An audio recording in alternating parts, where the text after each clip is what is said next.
IPFT अभी भी हम लोगों का अलायंस पार्टनर है और अब चुनाव घोषित हो चुका है, तो निश्चित रूप से सारी बातें दो दिन में स्पष्ट हो जाएगी। सर बीजेपी का कैंडिडेट कब घोषणा होगा? देखिए, पार्टी इस पर अपने कार्यकर्ताओं से चर्चा कर रही है।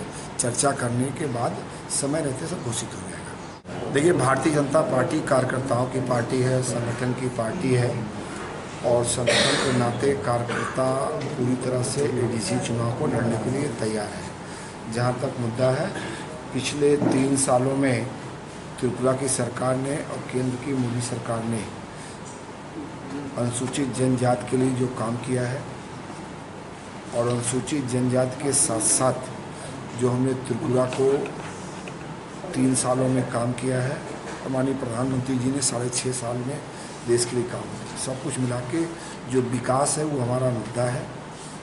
विकास के मुद्दे पे हम चुनाव लड़ेंगे और पार्टी पूरी तरह से चुनाव लड़ने तैयार है।